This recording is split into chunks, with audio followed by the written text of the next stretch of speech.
नमस्कार, स्वागत है आपका हिंद न्यूज में। तो चलिए फटाफट जानते हैं आज की मुख्य खबरें क्या है।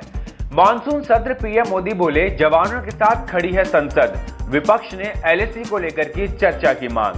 संसद सत्र शुरू होने से पहले प्रधानमंत्री नरेंद्र मोदी ने एक कड़ा संदेश भेजा, जिसमें उन्होंने कहा कि संसद वास्तविक नियंत्रण रेखा मतलब एलएसी पर खड़े हमारे सैनिकों के पीछे एक स्वर और भाव में खड़ा है।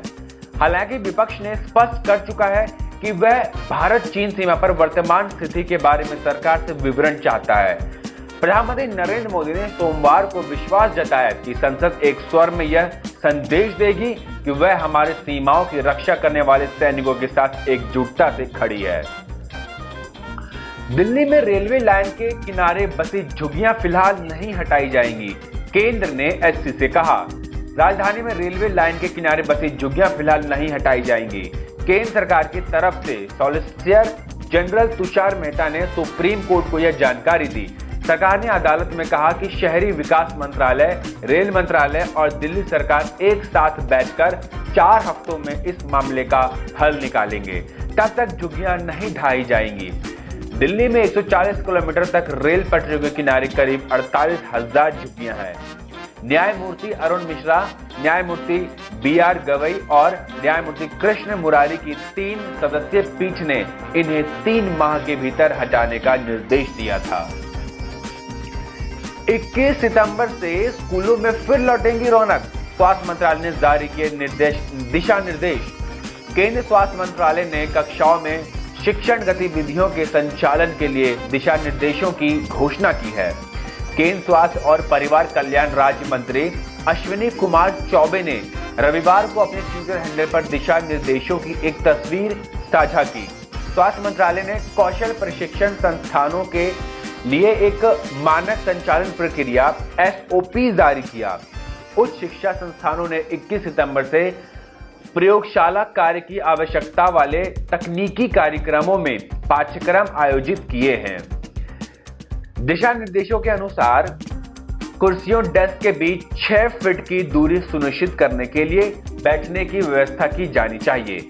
गाइडलाइन में कहा गया है कि कक्षा में गतिविधियां अलग अलग समय पर होंगी, पर्याप्त शारीरिक दूरी होगी और क्लासरूम में अच्छे से साफ सफाई होनी चाहिए।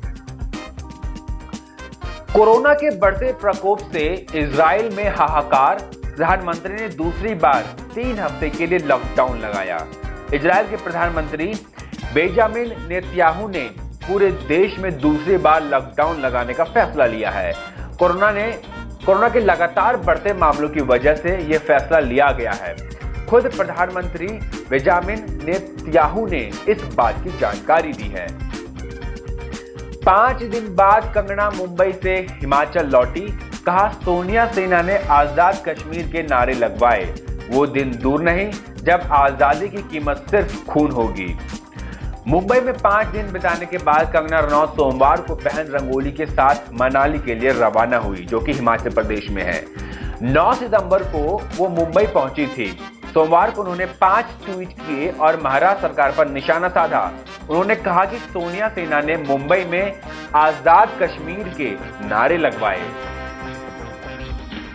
केंद्रीय स्वास्थ्य मंत्री ने बताया लॉकडाउन ने कोरोना वायरस के संक्रमण पर क्या असर डाला। मानसून सत्र के दौरान केंद्रीय स्वास्थ्य मंत्री डॉक्टर हर्षवर्धन ने बताया कि कोरोना वायरस के खिलाफ हमारी लड़ाई कितनी कारगर साबित हो रही है। उन्होंने बताया कि भारत में प्रति 10 लाख 3328 मामले सामने आ रहे हैं, जबकि 55 लोगों की मौत हो रही है।